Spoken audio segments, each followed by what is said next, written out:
Betty and Barney Hill were returning to their home in New Hampshire from a vacation in Canada when they noticed a bright light in the night sky of September 19, 1961. Confused and unable to explain his distress to his wife, Barney unexplainably drove off the main road to a side road where they found 5 humanoids blocking their path. Then, as if they had suddenly become marionettes under another's control, Betty and Barney Hill found themselves being taken to the UFO by the humanoids. 2 hours later, the Hills were returned to their automobile, at which time the humanoids told them that they would forget all about their abduction. The remarkable confrontation with an alien species would probably never have been brought to public attention had it not been for 2 factors.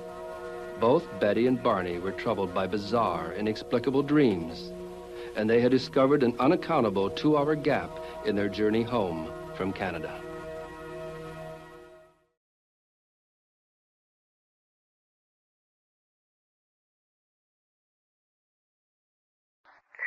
We're driving along. I don't know where we are.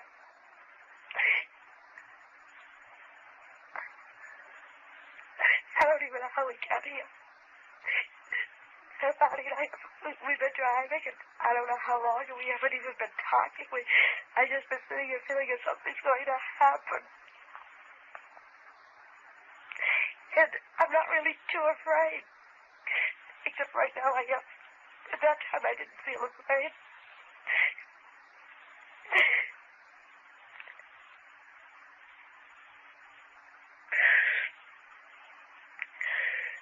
Why are you crying if you're not afraid? I'm afraid now, but I wasn't. Oh, I don't. I wasn't afraid. I was afraid when I saw the men in the road. Men in the road? I've never been so afraid in my life. Tell me about the men in the road. It's all right now. You're safe here. Tell me about the men in the road. We're driving along. We're on a tied road.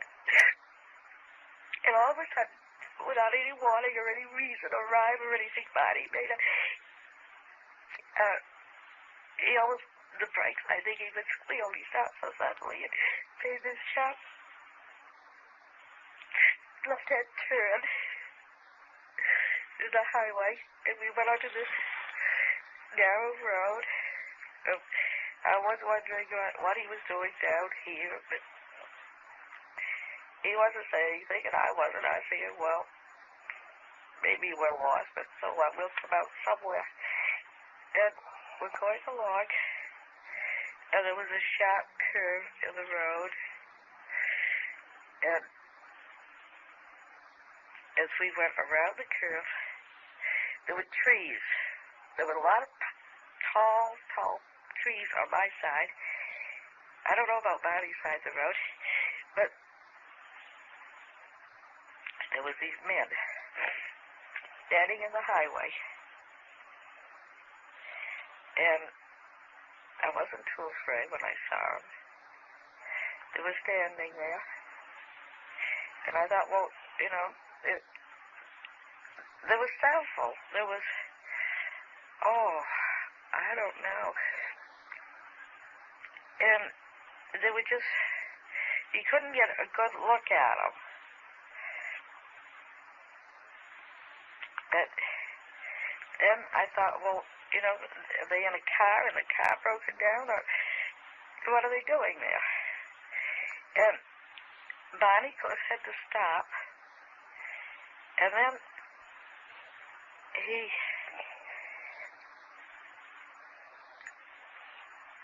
stopped the car, and these men started to come up to the car. They separated. They came up in 2 groups. And when they started to do that, I got real scared. And the car motor died. The car stalled. And when they started coming up, Barney tried to start the car.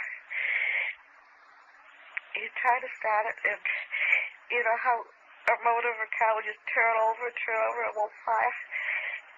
And he's trying to stop the car.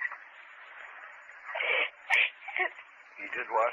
He's trying to start the car and it Yes. won't start. And the men are coming towards us. And I think, well, I can get away from this. If I get the car door open, I can run in the woods and hide. And I'm thinking it, and I just put my hand on the car door and open it.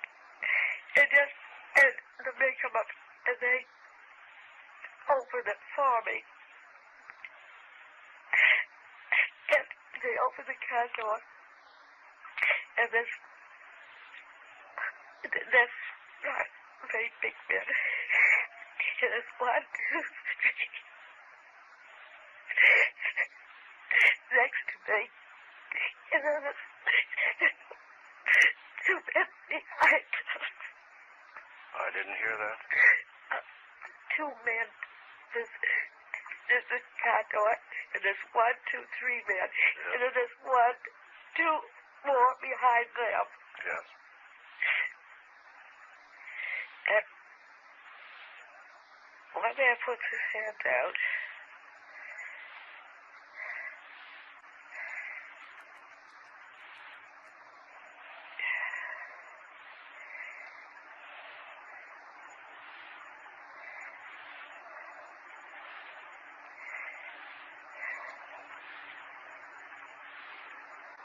Go on.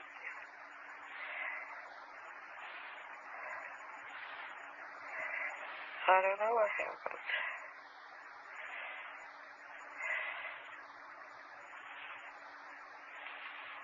You can remember everything now.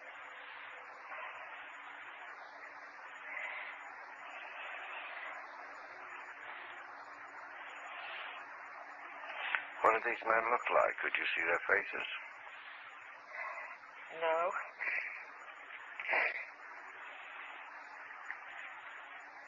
How were they dressed?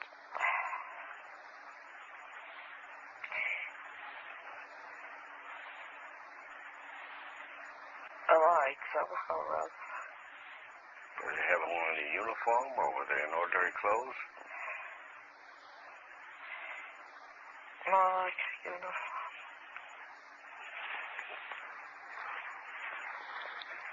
Uniform. Does it resemble any uniform you know? I couldn't say. There's a couple of men behind me, and then there's Barney, and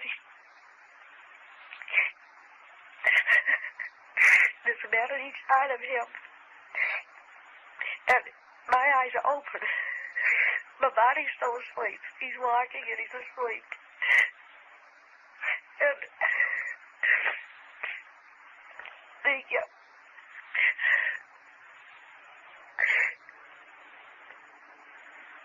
I begin to get mad. And they go, who the heck are these characters and what do they think they're doing? And so I turn around and I say, Barney, wake up. Barney, why don't you wake up?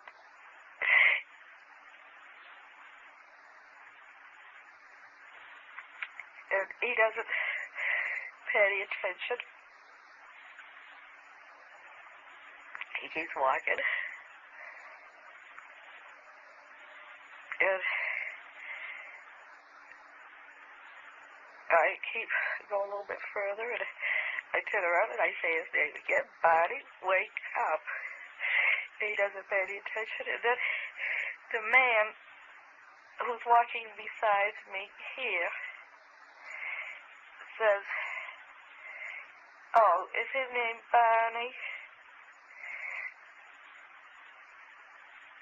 And I turned around and I looked at this man, and I figured it's none of his business. So I didn't speak to him. Did we keep walking?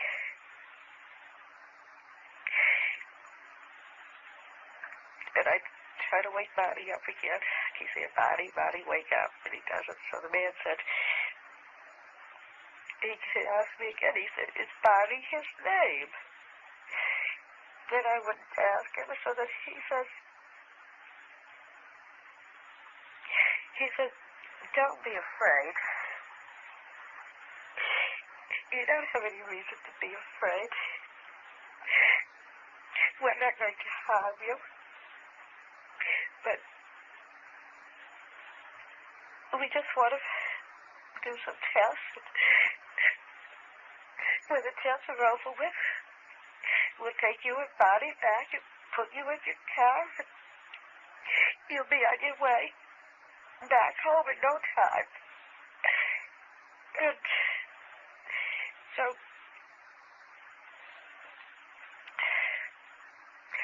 I mean, he was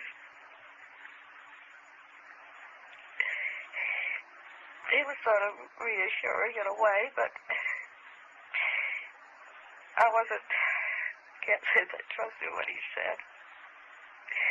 And I wasn't sure what was going to happen, and we kept walking, and the body was still asleep, and then... You mean he was walking in his sleep? Yeah, he was just like sleepwalking. These men spoke good English? Only one spoke, the one who was on my left. And he said, and then he was more or less...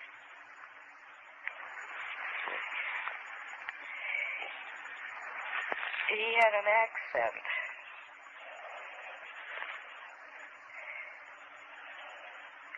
He had sort of a foreign accent. But he was very, businesslike. And so then we kept walking, and we came to a clearing.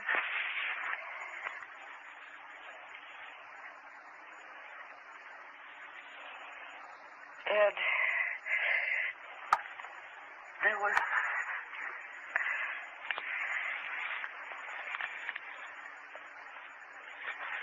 came to the clearing, and there was, I wish it was lighter so I could get a better picture of that. There was a ramp and a door. The object was on the ground. The object was on the ground? Yeah. I think it was the same one I was watching in the sky. And there were trees, and there was a path, and there was this clearing. And this object the clearing I could see just about filled up the clearing.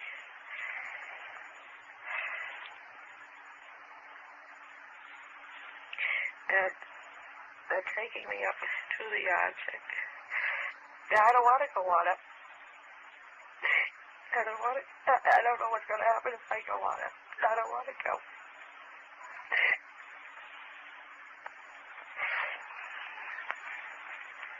And I go up the ramp, and I go inside, and there's a corridor to the left. We go up the corridor.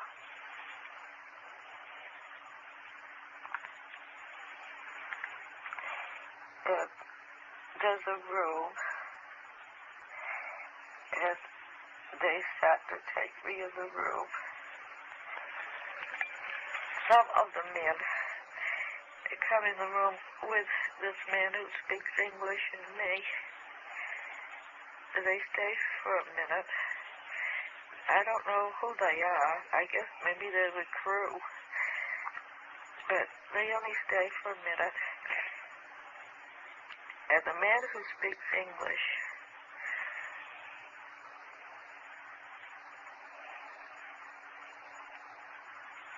is there. And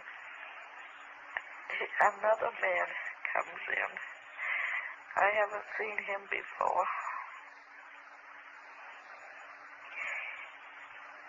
I think he's a doctor.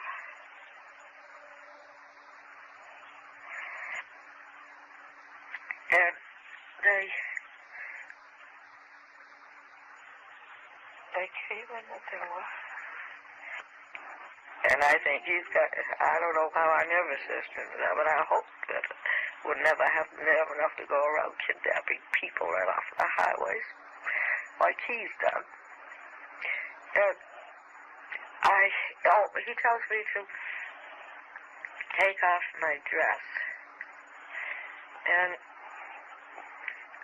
he told me to take off my dress, and then before I even have a chance hardly to stand up to do it, the examiner my dress has a zipper down the back. Down the back.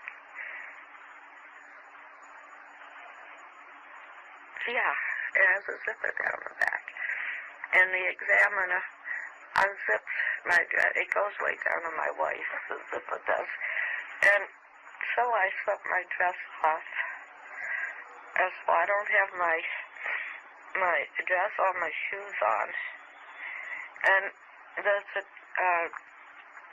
next over away is a stool, and then there's sort of in the middle of the room is a table.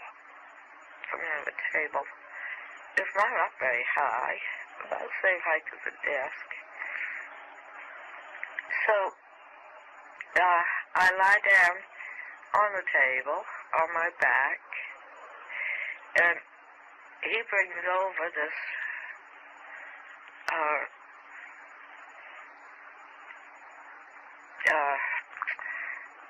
how can I describe it? They're like needles. There's a whole cluster of needles, and each needle has a wire running from it. So then they roll me over on my back.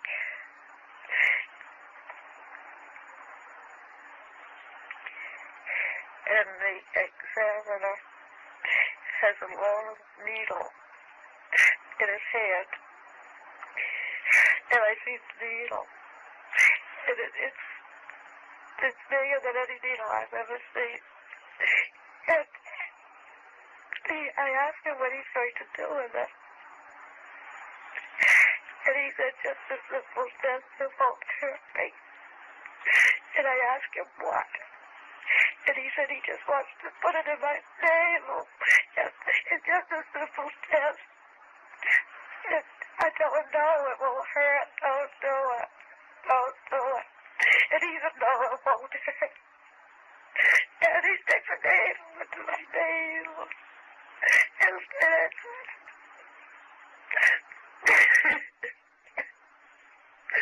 And I'm crying, and I tell her it's hurting, take it out. And then the leader,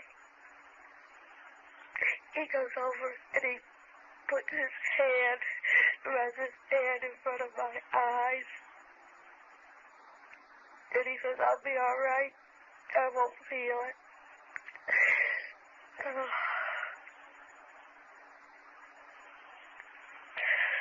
And all the pain goes away.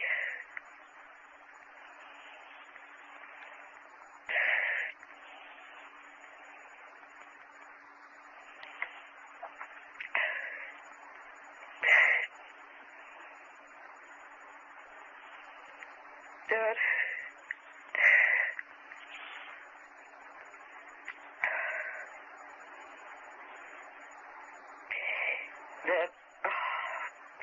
But I still, the pain goes away, but I'm still sore from where they put that, I don't know why they put that long needle into my navel. I tried to tell them they shouldn't do it. But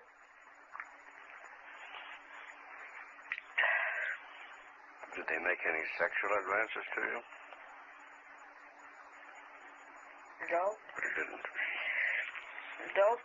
I asked the leader, I said, why did they stick the needle in my navel? And he said it was a pregnancy test. And I said, well, I don't know what they expected, but that was no pregnancy test here. And he didn't say any more. So, the examiner he helped me get up off the table, and I swung around And he gave me my shoes, and I put those on and got down on the floor. And my dress was there, and I put my dress on. And I was going to zip it up, and he took a hold of it at the top and pulled it up. And then,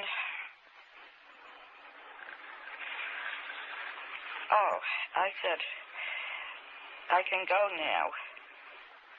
I can go back to the car. And he said, Barney isn't ready yet.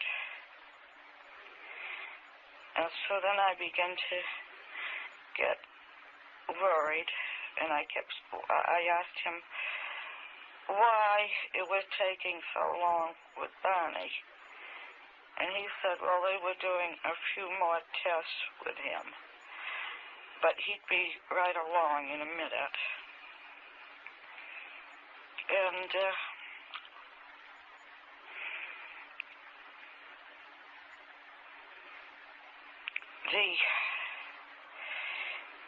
there was a cabinet there,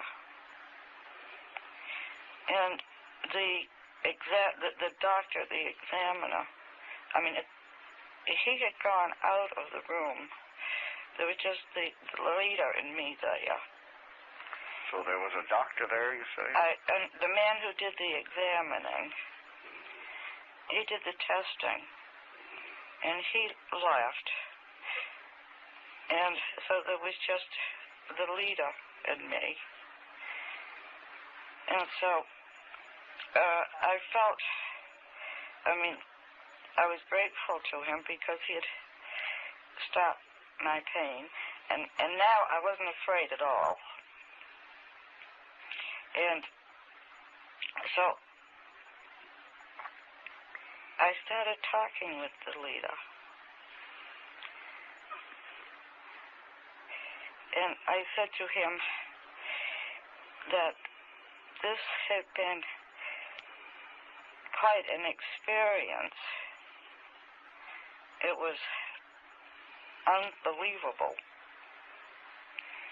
that no one would ever believe me, and that most people didn't even know he was alive, and that what I needed was some proof that this had really happened. So he laughed, and he said, well, what kind of proof did I want? What would I like? And I said, well, if he could give me something to take back with me, then people would believe it. And so he told me to look around, and maybe I could find something I would like to take. And I did. And there wasn't much around, but on the cabinet there was a book, a fairly big book. So I put my hand on the book and I said, could I have this?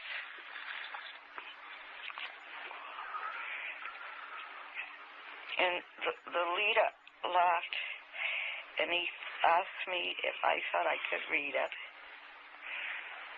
And I told him, no, I laughed too. I said, no. But I wasn't taking it to read. That this was going to be my proof that this had happened. That this is my proof. so he said that I could have the book if I wanted it. And I picked it up, and I was delighted. I mean, this was more than I'd ever hoped for. He went over across the room to the head of the table, and he did something. He opened up, it wasn't like a drawer. He sort of did something in the metal of the wall. There was an opening, and he pulled down a map.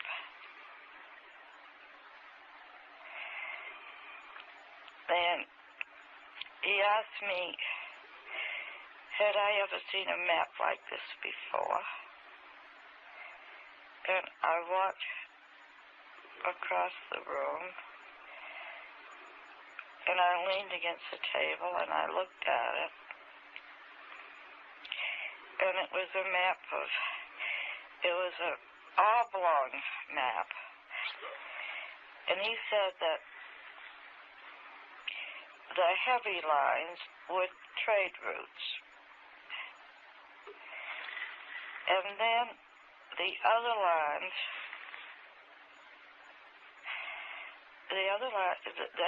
the solid lines were places they went occasionally. And he said that the broken lines were expeditions. So I asked him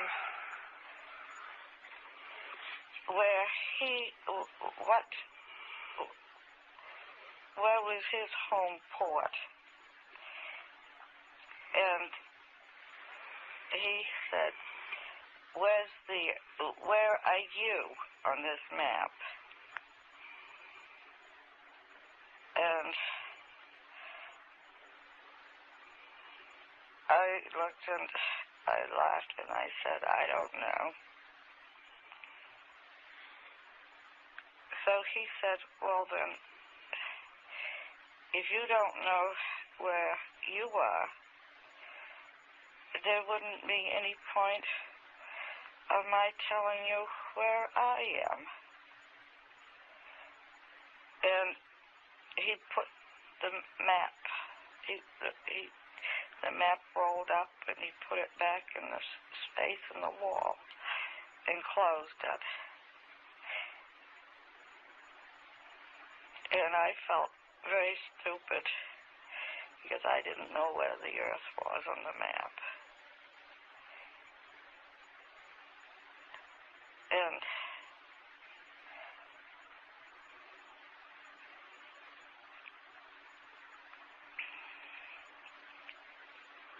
I asked him, well, could he show me? Could he open up the map again and show me where the Earth was? And he just laughed. And then I got the book. I still got the book. I'm carrying the book. I got it in my arms. It's a big book.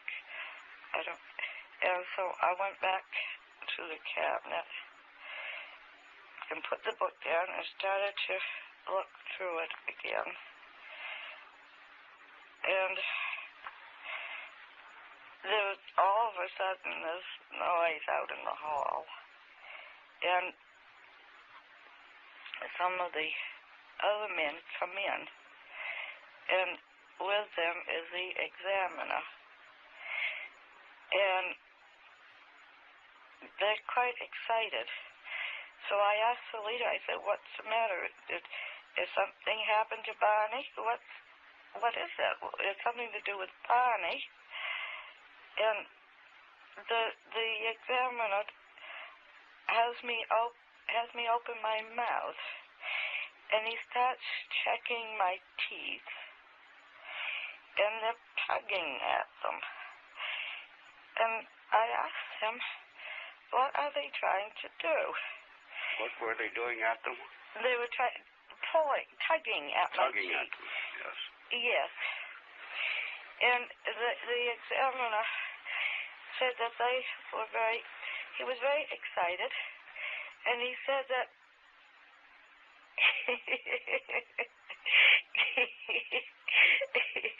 he said that they couldn't figure it out. Barney's teeth came out and mine didn't.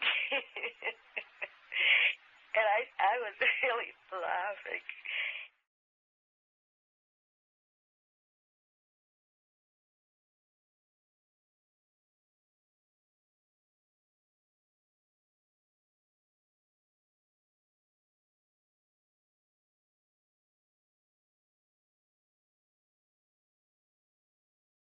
And I said that Barney had dentures and I didn't, and that's why his teeth would come out. And so then they asked me what were dentures.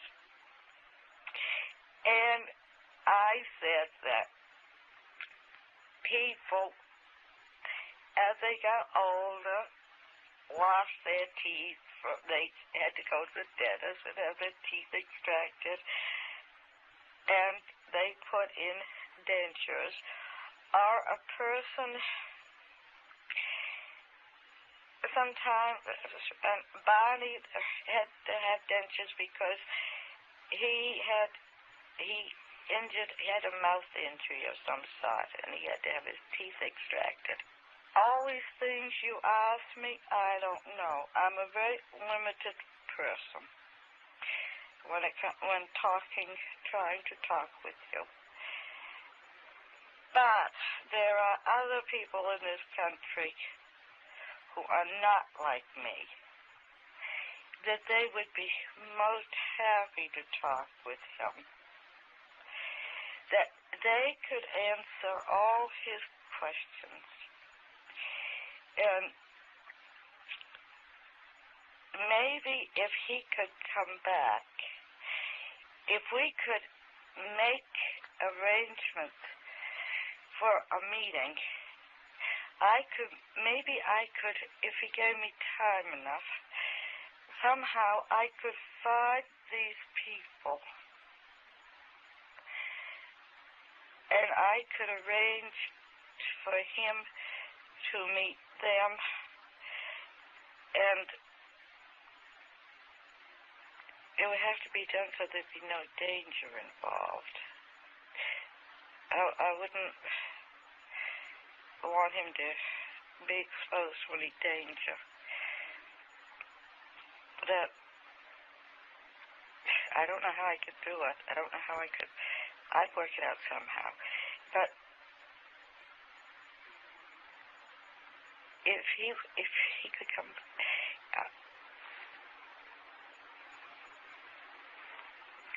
I want him to come back. I want him to. And he's just looking at me. And will you come back? Can we work out something? And then his questions would all have answers, and other people could get all the things I'd like to know too. And he says, I don't know. It's not my decision to make. So I said, well, could you discuss it with the person who does have the decision to make? And he said, yes. And I said, well, if you do decide to come back, I mean, if it can be worked out, I would need time. It would take some time. I mean, I just couldn't go out on the spur of the moment and round up people to meet with you. It would have to be people that we knew would be all right, and would have the background and all. And I wouldn't even know where to meet him. And he said, don't worry. If we decide to come back, we'll be able to find you all right. But I said, but I don't live around here. I don't live in this area. And he said, we'll find you. And I said, how? How will you find me? Out of millions of people. And he said, we will. We always do find those we want to. And I said, well, now what do you mean by that remark?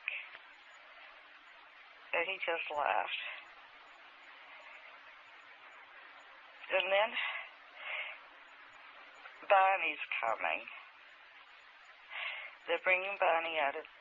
I hear the men out in the corridor. And I said, Barney's coming. And he said, yes, you can go back to the car now. And I got the book. And Barney's coming out. And Barney's eyes are still shut. Good heavens. He's missed an awful lot. I wonder if they made him keep his eyes shut or if he's scared. And so,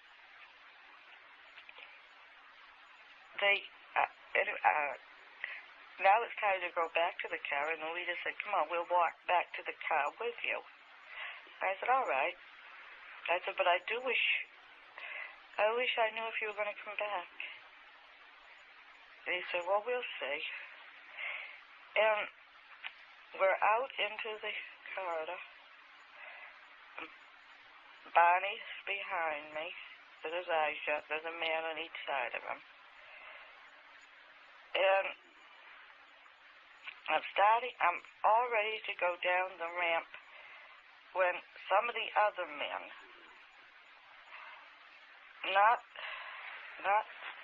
the leader, but some of the other men are talking. I don't know what they say, but they're very excited. And the leader is saying, he's saying something, and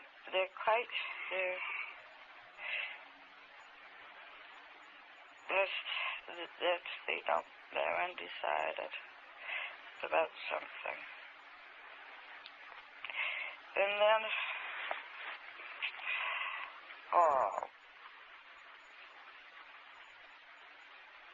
the leader comes over and takes my book.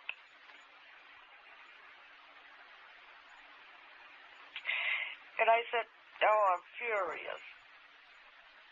I said, you promised me I could have the book. You gave me your word I could have it. And he said, I know it. He said, but the others object. They don't want you to have it. And I said, but this is my proof. If you take the book away from me, I'll have no proof that this has happened. And he said, that's the whole point. They don't want you to know it's happened. They want you to forget all about it. And that's why I'm taking the book. I won't forget about it. You can take the book, but you never can make me forget about it.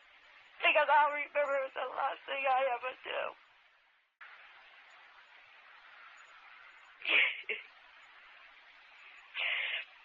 But I want the book. He won't give it to me. And he says, he laughs. He said, maybe you will remember. I don't know. I hope you don't. But maybe you will. But it won't do you any good if you do. Because Barney won't. Barney won't remember one single thing. And not only that, if he should remember anything at all, he's going to remember it differently from you. And all you're going to do is get each other so confused you won't know what's going on. If you do remember, it'd be better if you forgot it anyway. And I said, why? Well, you're trying to threaten me? Because you can't scare me, because I won't forget it. I'll remember it somehow.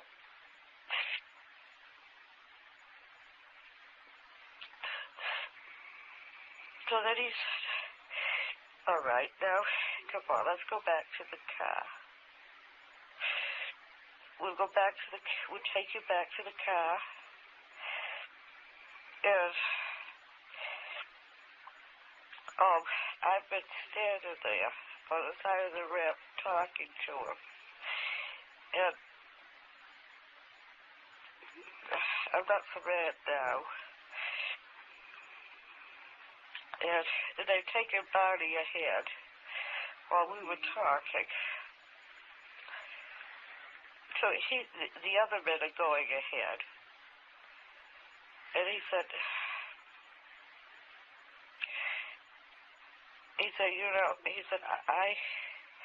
I had no objections to you having the book, but the others object. And they have as much right to make this decision as I do. So I said, all right, I won't be mad at you. But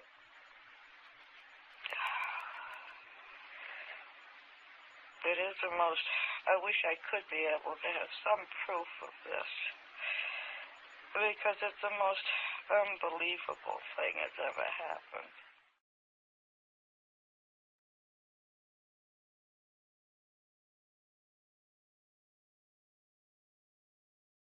Any more dreams? No, I haven't. Any dreams? No. Anything you want to speak about or ask him? No, Barney gave you the papers from Yes, yeah, I'd Mr. like to Holman. borrow those for a while Yeah. and look it over in some detail. And there's a first report on some research that Holman and Jackson. In the back part, yeah. Yeah. All right.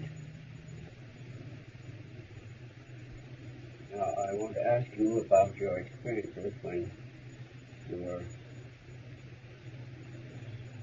thought that you were taken aboard this flying object there.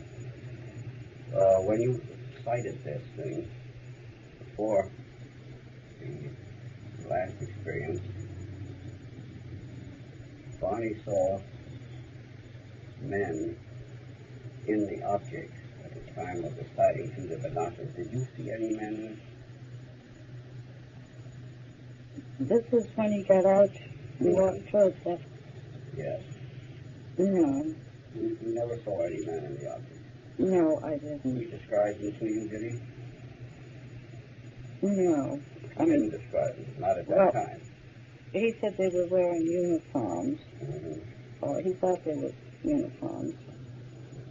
And he said that the leader looked down at him and frightened him. And that there was another man, and that it looked as if they were pulling levers in the wall in back of the leader. This was at the time. This wasn't later that he told you this. This was at that time, was it? No, not at that moment. But it was during that evening, was it? Or was it at some time after you'd gotten home? It was after we got home. So at that time he didn't tell you anything about it? No, he didn't. And he described... Yeah, go on. But he did say that I had the idea that there was someone, he must have seen someone, even though he didn't say so, because he kept saying, they are going to capture us. I see. He didn't say it was going to. I see. He was quite frightened. Yes. And were you frightened? No, I don't think so. Not at that time. I was curious and interested, and I had a feeling of being sort of helpless, that something was going to happen, and I didn't have too much control over it, but I wasn't really afraid. In a way, I was sort of looking forward to it. You were looking forward to something happening? Yes. What sort of thing did you look forward to happening? I didn't know what was going to happen. Some new experience. Mm-hmm. Now, when you were supposedly on board, and you say he put this needle into your navel, Yes. was there any blood? Not to my knowledge. Did you find anything after you were home to indicate that something had been put in your navel? Was there any scab or scar or anything that you could see?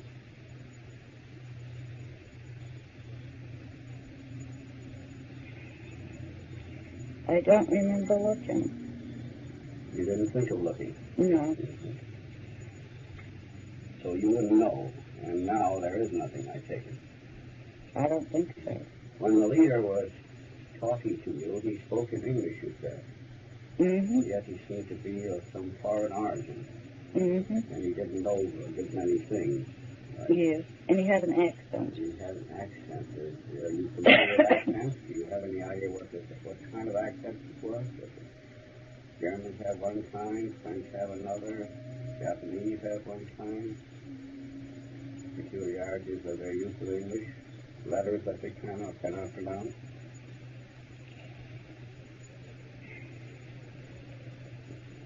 No, I've tried. I don't know what kind it was. The examiner had a worse accent than the leader. Did you ask these people their names? No. Why not?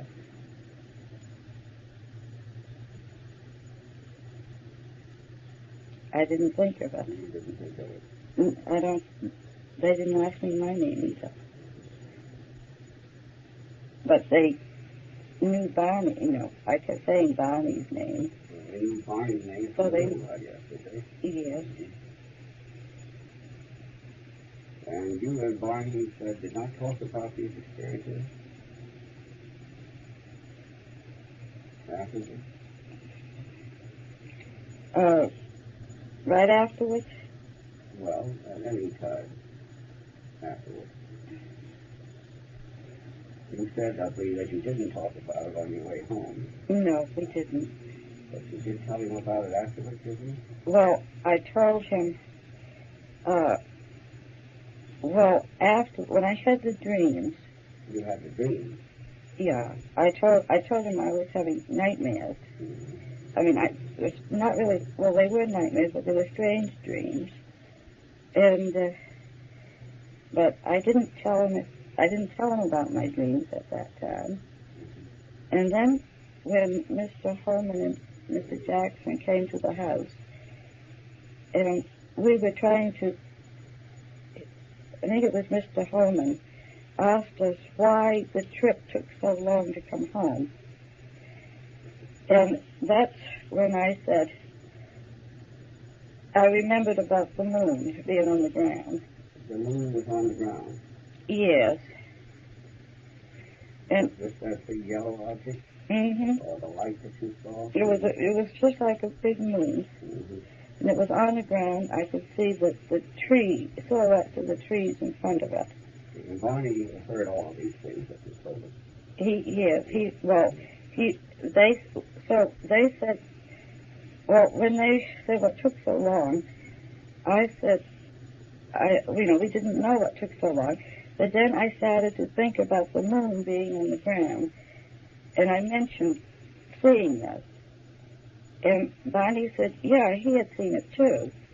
And then we thought, well, we should check and see, try to find out what time the moon set that night, and to see if it was the moon or what it was. And while we were talking about this, I got quite upset. And I don't know if I showed this or not, but when this happened, I had the feeling that I thought of my dreams. And I thought, well, maybe there was some basis of, in my dreams, The last dream I had was the one of being captured. Mm-hmm. And this was I could see the men in the road. And then they were trying to pull me onto this object. And as being told in my dreams, I walked up some steps. And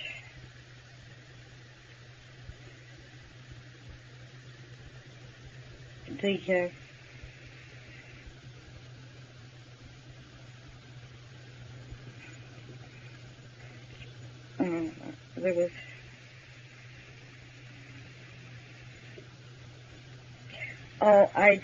I dreamed of them putting the needle into my navel. I dreamed this. Mm-hmm. And in my dreams, this was much more vivid than it was this here. Because in my dreams, I was in intense pain, and I woke myself up moaning. You did wake up moaning? Yes, I did. And I didn't have that. I think at the end, in my dreams, I was in terrible pain. Did that wake Barney up? He wasn't there. He was working nights. He was working nights? Yeah. Did you talk in your sleep? I don't know. Mm-hmm. I don't know. Once in a while, like this, where I had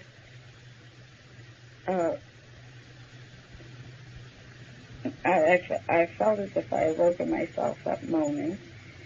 So some of these things you did have when Barney was there, didn't you? No, I think he was working nights. Okay, you mean every time you dreamed, he was Yeah, working because nights? yeah. So did you tell him about the dreams? I told him I had dreams, Mm-hmm. but he wouldn't. He didn't want. He didn't want anything to do with them. You know, he wanted to. He didn't want anything said about them. Did you tell someone else your dreams? Yes. Who did you tell? Well, I was very puzzled by all this, and my supervisor. See, my supervisor in Chilwell comes out of the state office, maybe 3 days and 2 weeks. Well, when she was going to be in Portsmouth for 2 days in a row, she would stay overnight. And Barney was working nights. So she and I would usually go out to eat, and she would come back to the house, and we'd sit around and talk. And so we did this for a while, and then, I don't know, I brought it up. I mean, because this was bothering me. And I showed her the report that Walter Webb had written, and she was very, very interested. I mean, and she seemed to be open-minded about it, and very interested. And then afterwards, I told her about the dreams, and we talked about them once in a while, and she said, one day she told me that, she said, well, Betty, for heaven's sake, why don't you realize that this has actually happened to you? She was the one that said it actually happened. Yeah, she said, this must have happened to you, because if it had not happened, then you wouldn't be reacting this way. You wouldn't be dreaming about it. I wouldn't, and I wouldn't have this concern about it. I'd say, well, it was a dream altogether. And then I began to feel that something had happened. I wasn't sure what it was. Mm-hmm. But that, there was something more than what I could really, actually, truthfully say I could remember.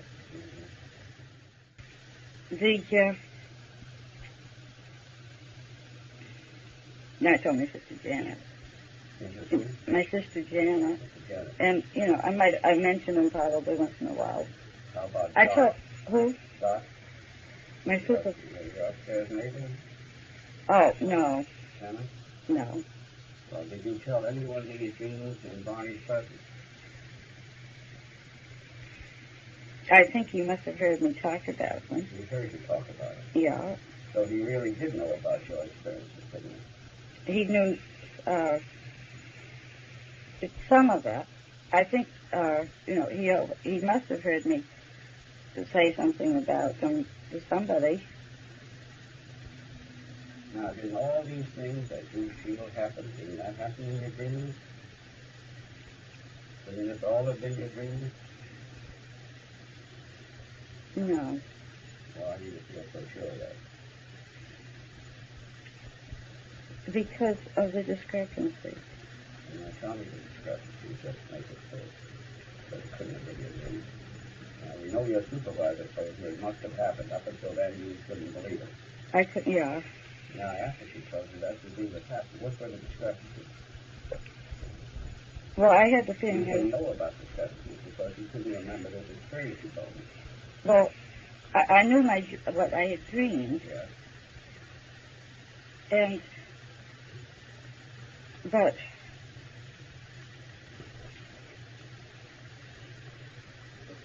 it was different.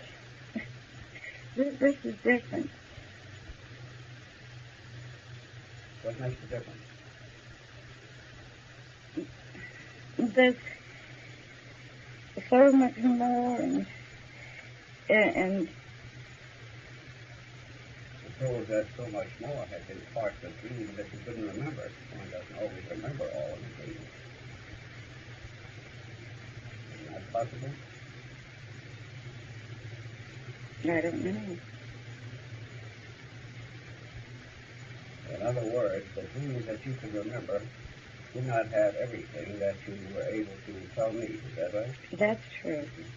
But if you were able to tell me all of your dreams, including the parts that you couldn't remember, would that fit in? No, because some things were different. Some things were different.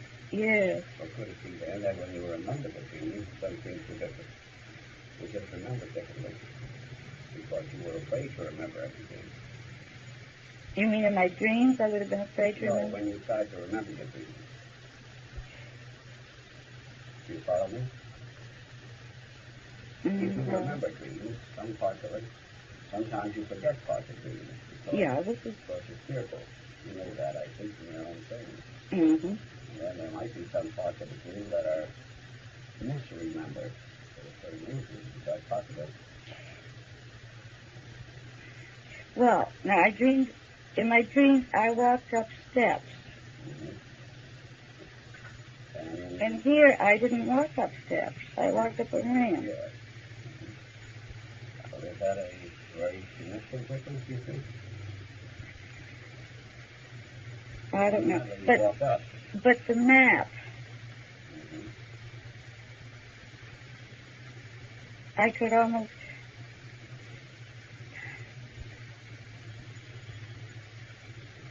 I mean, here I could if I could draw, I think I could draw the map. You want to try to draw the map? I'm not good at drawing, you know. I can't do perspective. Well, if you remember some of this after you review, why don't you try to draw the map? Don't do it if you feel concerned or anxious about it. You can use drawing or whatever you can. And bring it to me next time, all right? I'll try It to. doesn't have to be handsome. But don't feel that you're compelled to do it. Okay. And it just feels that way. And also some of these other things. Now,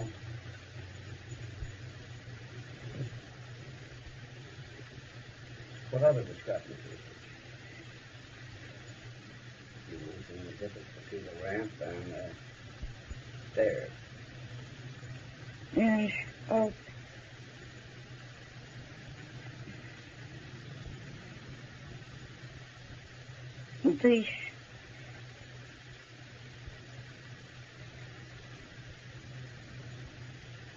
so much more here. But there's always more in what you told me than there was in the dream. Is that right? Oh, yeah. It could be, though, all that extra that you remember could be the part of the dream that you didn't remember. Couldn't it? No, I don't think so. Again, why don't you think so? Because I think... No, I know you can dream and not remember, but...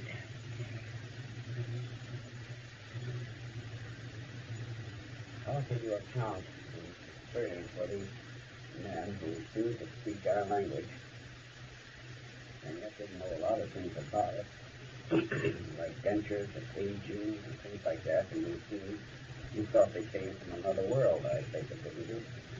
Mm-hmm. Yes. How would they know all about this? How could that happen? Did you try to explain that to yourself? And how they could speak English? Yes, how did this happen, that they could communicate with you in this way? And yet they were not of this world.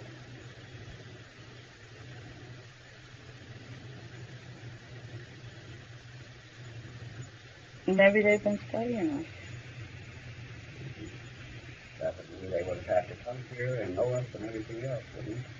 Like Mm-hmm. Yeah. And they probably... Maybe they picked up some radio stations. But in a dream, this could all happen.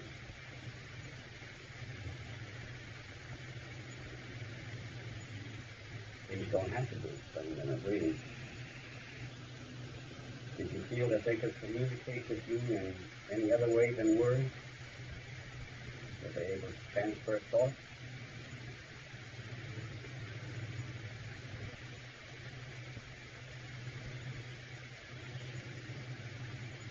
They...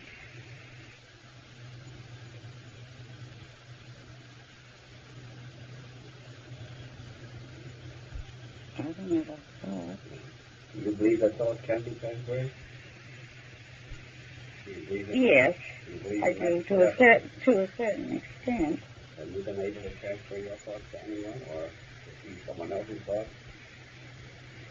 Well, Barney and I'm always saying the same thing at the same time. I mean, this type of thing. But do you communicate in any other way? Could you have communicated all of this to Barney by thought transfer? No. You don't think so? No. I don't know if I would believe him to that extent. I mean, like sometimes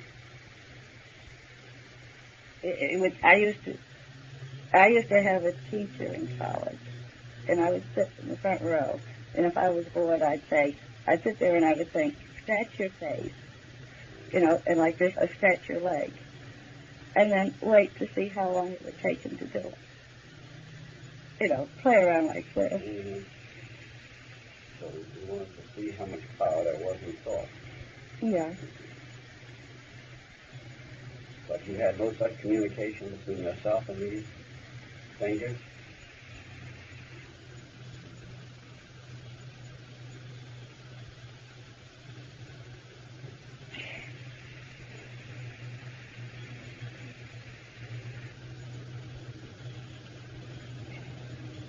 I don't know if I did hear him in English. Or you didn't hear them? I don't know. How do you think you heard them then? I've been telling myself I heard them in English with an accent, but I don't know. Or was it in any language? Or was it by thought transfer?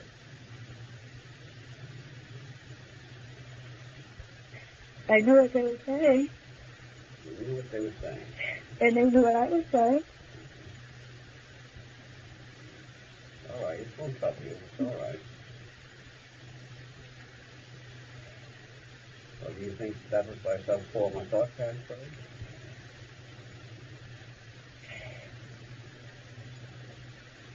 It could have been.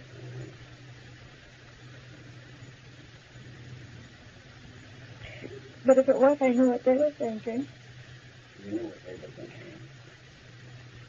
You rather liked this leader, didn't you? I was afraid of him at first. But afterwards? Well, and I began to feel that they weren't going to Me. So it all works out, so you're not harmed, and everything is all right. Yeah. All right now. You've been tired today. Any reason for it? No, since I've been just so tired. Everything that I had to say. Stay healthy? Mm-hmm. Have you, been recalling much of experiences? Yeah, I think so. Mm-hmm. And I've had a couple of nightmares. You have? And Barney's been having nightmares all week. Mm-hmm. And he seems to have the feeling right now. We were talking about this last night. Mm-hmm. They're trying to figure this out about, are they going to come back? Who's going to come back? The UFO. The UFO. Mm-hmm. The people on it. And he's quite convinced that they're going to come back and get us. They'll come back and get you. What are they going to do to you? Carry us off with them.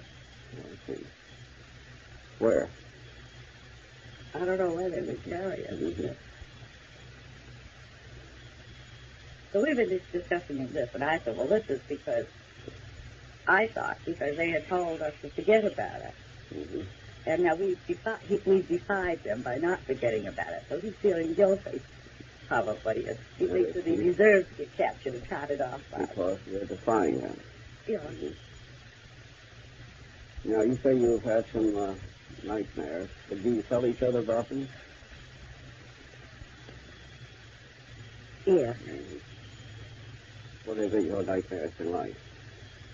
Well, one I had, and we've been talking about this, that we were riding along, and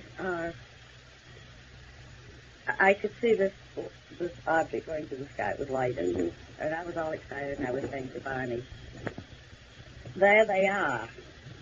You know, we're finally going to meet them. Mm-hmm. And they land, and we see them land, and we're quite excited about this. Mm-hmm. And then I see them in the road. Mm-hmm. And then when I see them, before this, I have no fear whatsoever. And I'm looking forward to meeting whoever these people are. But the moment I see them in the road, I'm hollering in my sleep that, oh my God, they aren't what I expected. That they don't look like I expected them to look. Mm-hmm. And that they look like people, but they're sort of grotesque. And this frightens me. I become very frightened. Mm-hmm. And what has his been like? I don't know. He has told you about him? He just says that he's had nightmares, but he doesn't, they seem to be just snatches, and he doesn't remember too well what he did. He just mentioned he's had nightmares.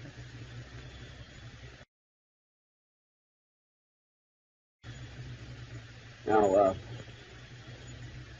what do you remember about the experience in a general way, in an outline?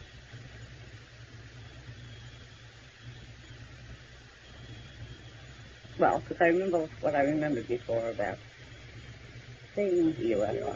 I mean, having it come down. Mm-hmm. But, now,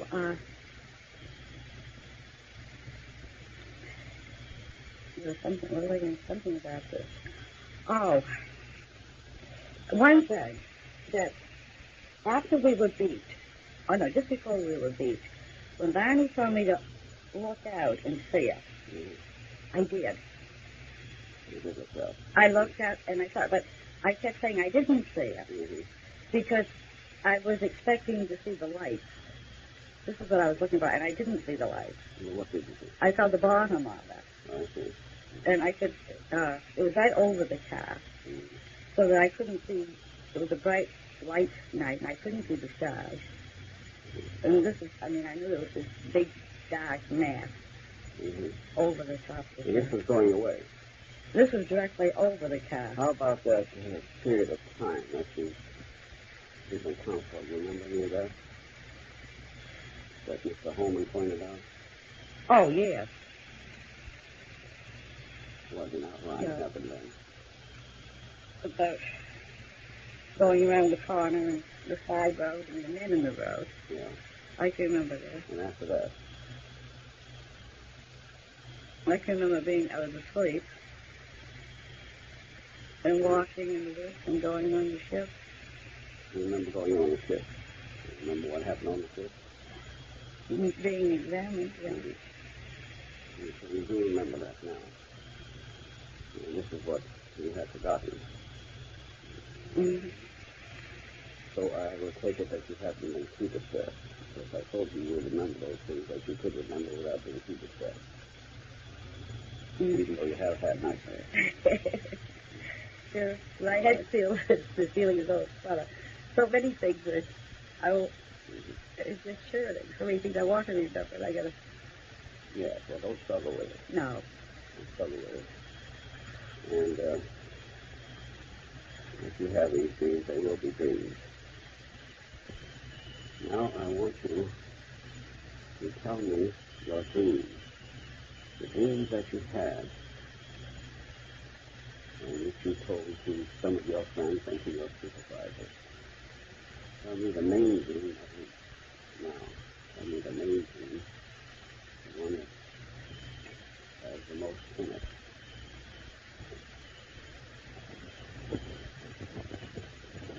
The dreams I told my supervisor had were dreams that started about 2 days after the experience in the mountains. About, 2 weeks after the sighting. And the first dream that I had was that I was walking in the woods, going up a path, and that there were men with me, and Barney was with me. He was walking behind me, and there were men with him. And then I would speak to Barney, but he wouldn't answer.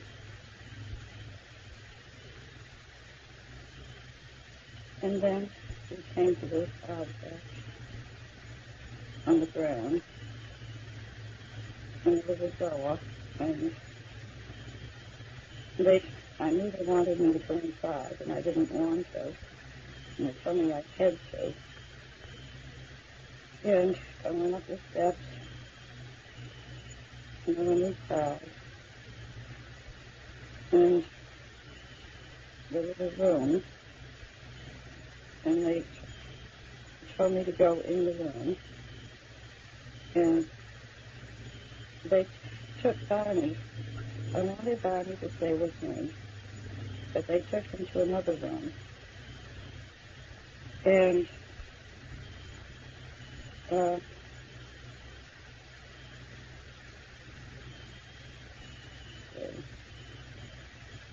they took me into the room, and they said I didn't have to be afraid, that they just wanted to make some tests. And that as soon as the tests were over, I would be able to go back to the car. And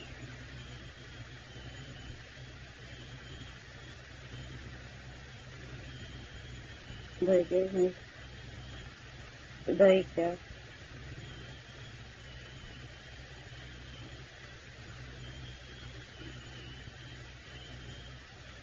And they gave me some kind of test.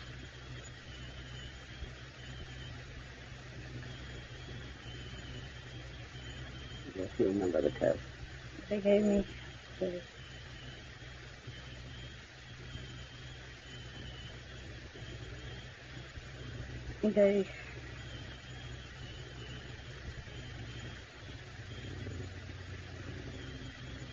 like I said, look, they looked at my mouth and my nose and my ears.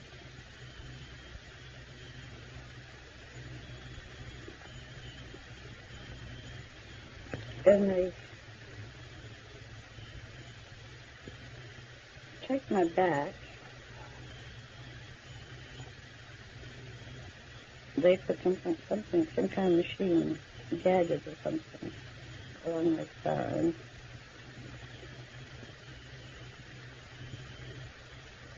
And then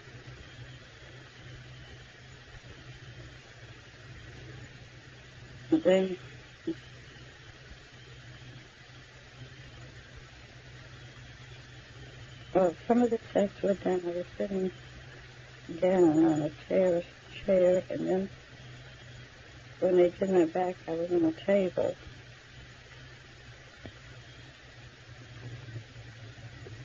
And then they were through with me. And I had to wait because they went through with Barney. And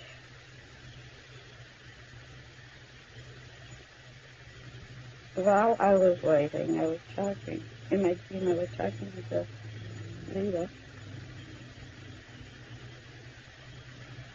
And while I was talking with him, one of the men came in with Barney's dentures in his hand. This in my dream, and this is very funny because Barney is very sensitive about this. And most people don't know he wears them. And he doesn't like to let people know this, and I thought, well, he's going to be angry about this. And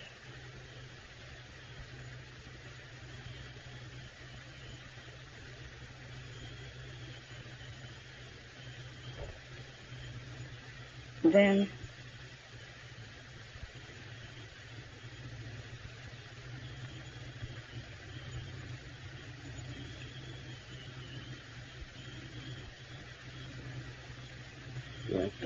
I talked to it then. I talked to the leader. How were you able to talk to him?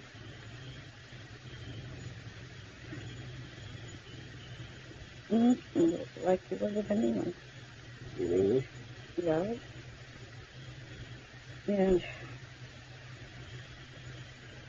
I wanted to find out more about him. And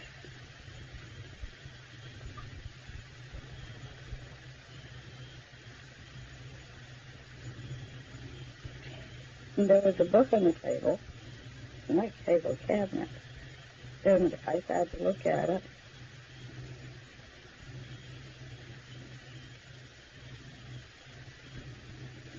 I was going to look at it, and he said I could have it.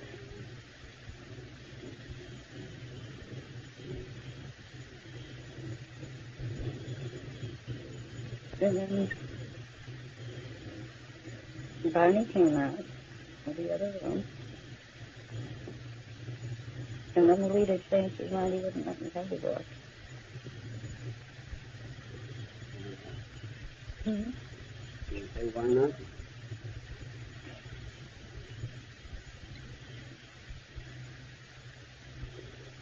And he said the other men didn't want me to have it.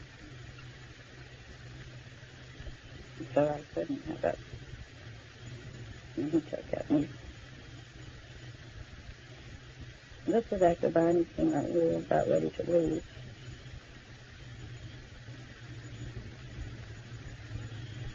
And then they took us, they took us back to the car.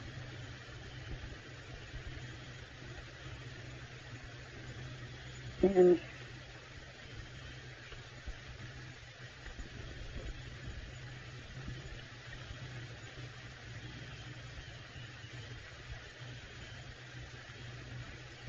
we waited until they left.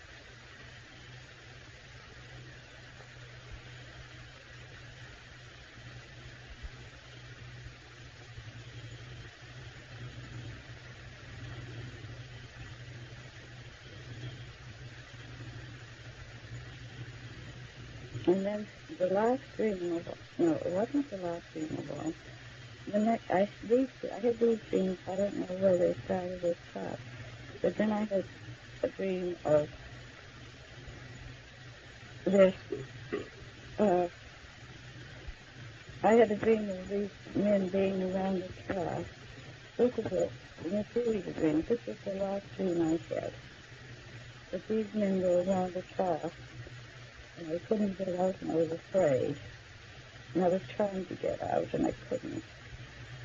And I woke up on this dream. And I only had these dreams.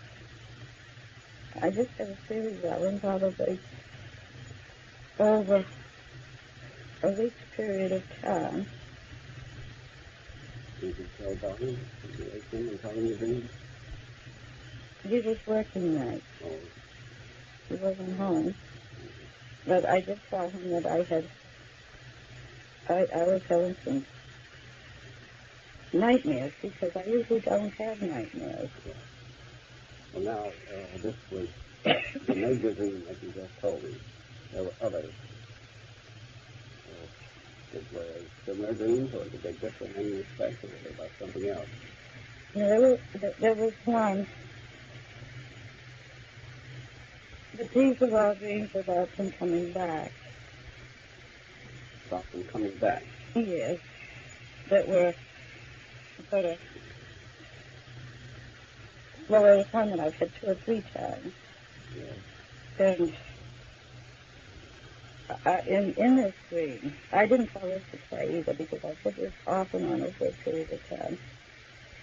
And, I mean, it doesn't tie in. But this other dream that the one that was repeated itself, the others didn't. I just had them once and that was it. Of course, I think, I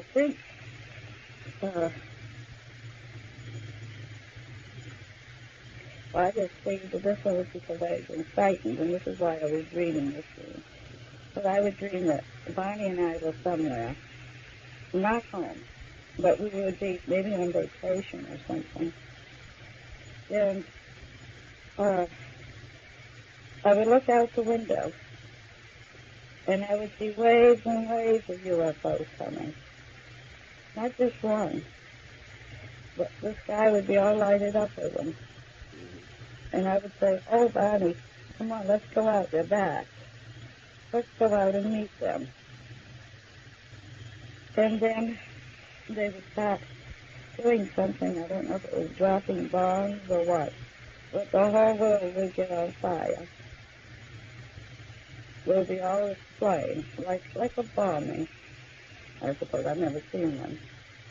And then I would begin very frightened and say that they wanted to destroy us or capture us or something like that. And that's what they're referring to. Yeah. In the big dream about being examined, did they use any instruments on you? Of any sort? They had like a flashlight that they looked in my mouth. And You only take any samples or anything? Use any needles on you? they had a machine that they see.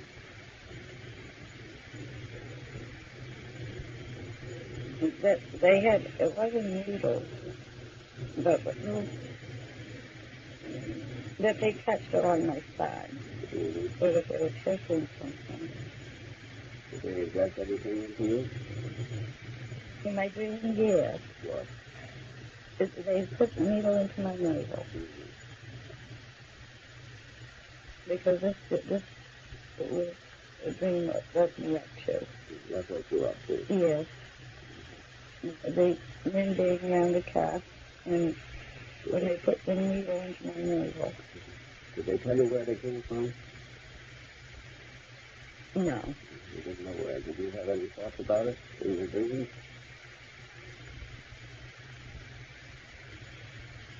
All right, you just took it for granted. I just took it for granted. They showed you any maps or charts or anything like that?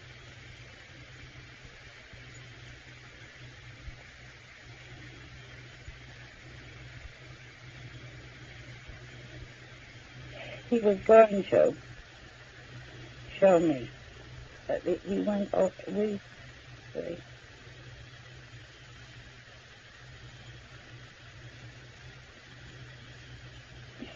was going to show me a chart. And he pulled it down like a little window shade. Mm-hmm. And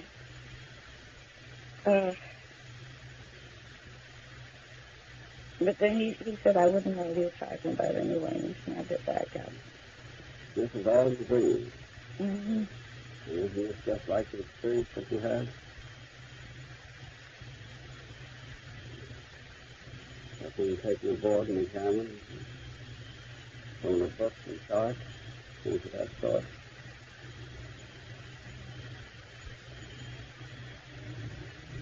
I don't think so.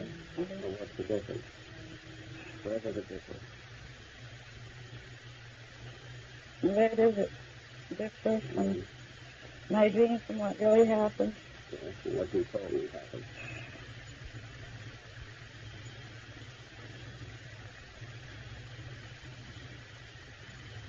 Oh,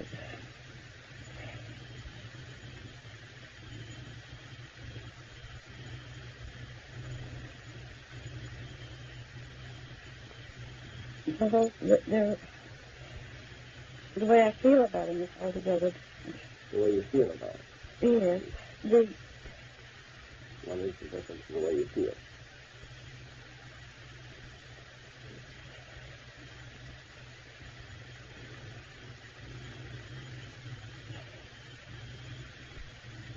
I know it really happened. And yet it's the same as your dreams. No, it isn't. Where is the difference?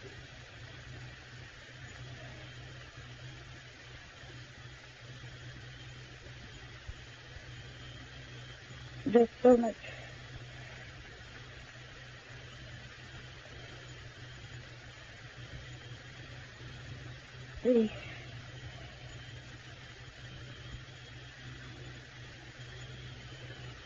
What really happened, there was so much more to it. And Well, what was in what really happened that wasn't in the dreams? the men, But they were in the dream, weren't they? yes, but they weren't like they really were. And Different.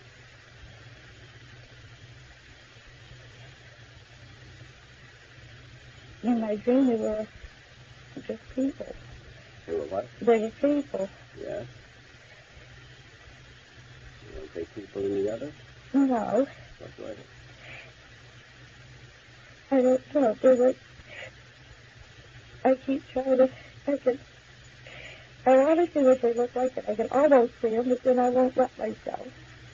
What you described them to me? So they were out of proportion. In what way? They were short. I know that.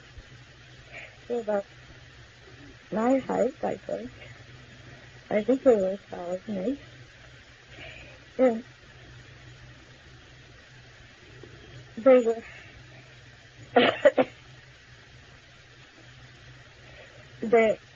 their body though was different.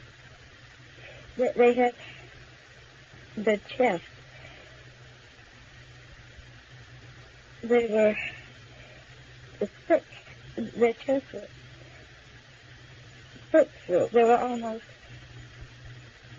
round in the waist up, but they weren't wide and flat.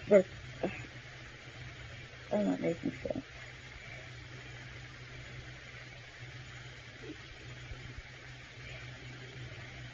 They had a larger chest structure. There was maybe broader than we are to our shoulders, but also they were thicker. Their chest was thicker.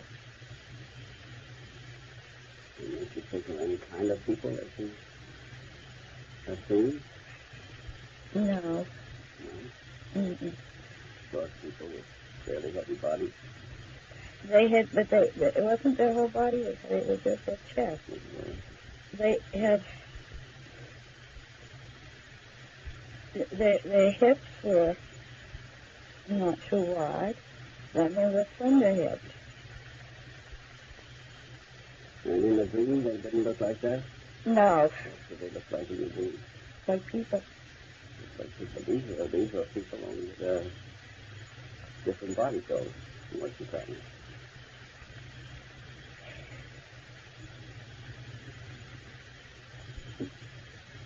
But it's like,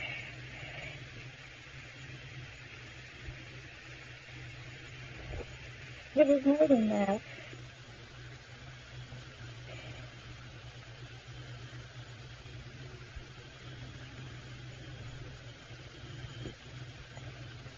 Well, tell me what was I know what their faces look like, but I can't remember.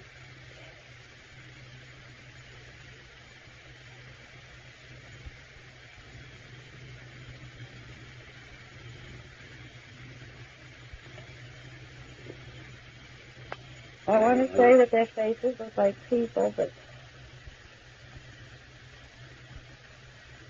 I can't say that they did. But I can't say what they did look like. They talk like people.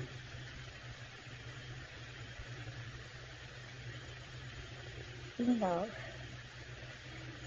How do they talk?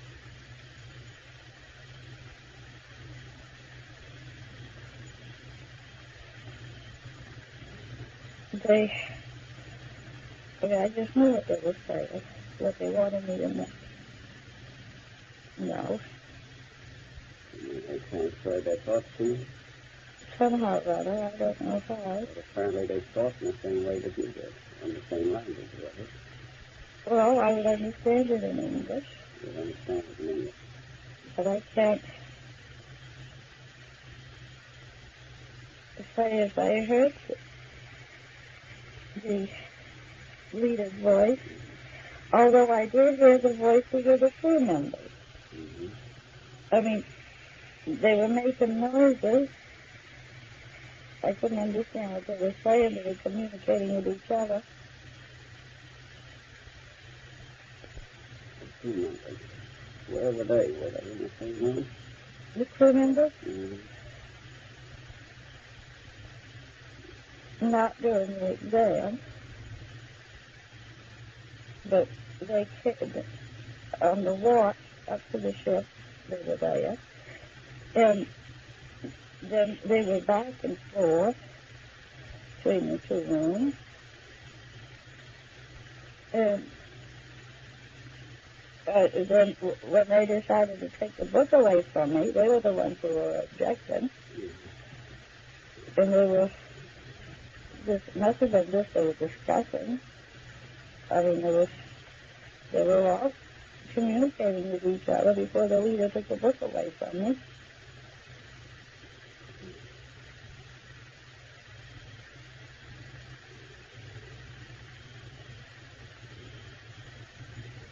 Well, so far, the only difference we have between your dream and your experience, as we have it, is a difference in your feeling about it. That one was a dream and the other one was real. Well, and then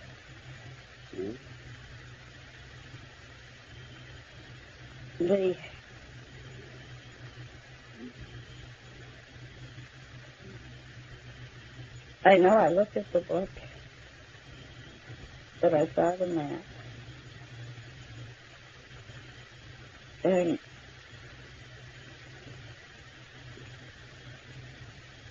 Was the book printed or written? it has symbols, not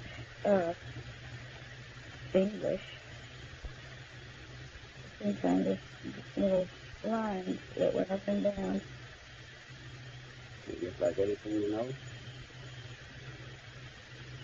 No. It was the same in the dream and your experience.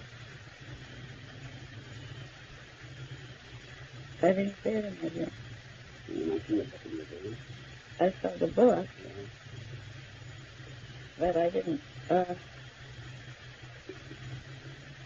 look at it because I thought I was going to take it with me. But I did look at it, really.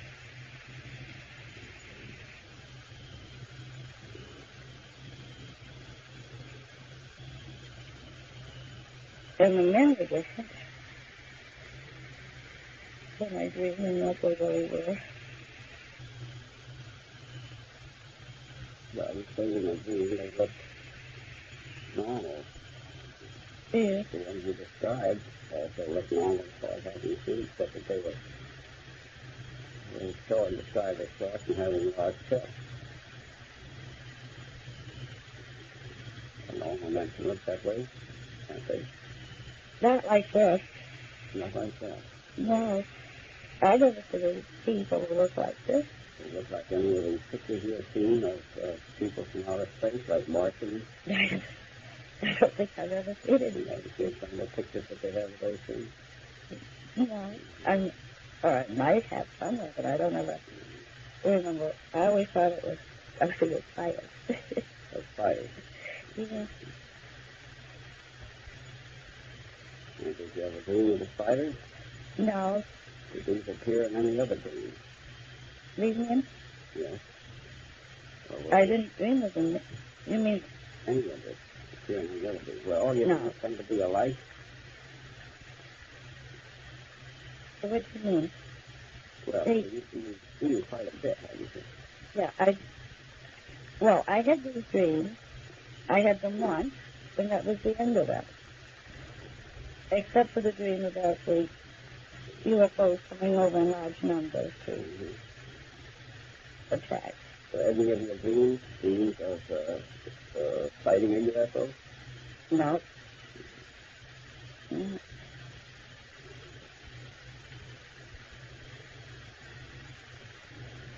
Well, you and Barney said you would draw pictures of what you saw, didn't you? We did, yeah. Did you do it? Yeah. This was right after the fighting. Mm-hmm. He went in one room and I went in another. So what did you do with the pictures? I think they're found in the drawer. I'm not sure. Did you bring them in to me next time? We'll see if I can find it. Because his drawing and my drawing are just exactly the same. So both of the fighting. Yeah? Nothing else. No. And did you draw me that map? And I forgot to bring it. You forgot to bring it. Yeah. You bring that next time. It's a very poor map. I'm a terrible drawer. Not important right now.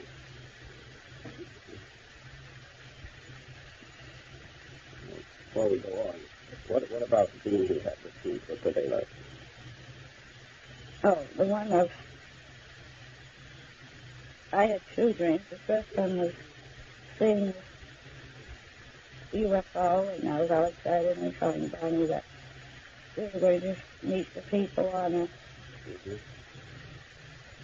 And then we did see them, and they were very frightening.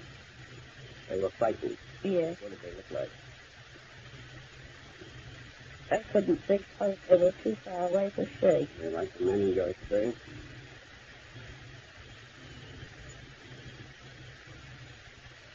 I would say so. Mm-hmm. And what about the other dreams? And the other one, I figured was just a dream of expressing some of my own fear about this, What was that? in which I was in this heavy building, an old building with thick walls of rock, like these old castles, Mm-hmm. and that there was going to be a tremendous earthquake, and I knew it was going to come, and the building was going to be destroyed, and I was going to be killed. Mm-hmm. And there was nothing I could do about it. I was going to be dead, and I knew it. Mm-hmm. So I was trying to resign myself to this. And then the earthquake did come, and the walls did fall down some, but not as much as I had expected them to. And then I dreamed that there were some pillows and things there. And if I put these around me, and if a rock did fall, there would be some protection.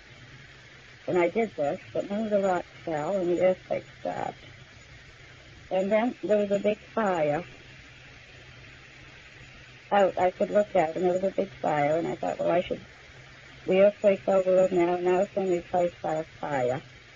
And I was thinking, well, I should get out and get away from the fire.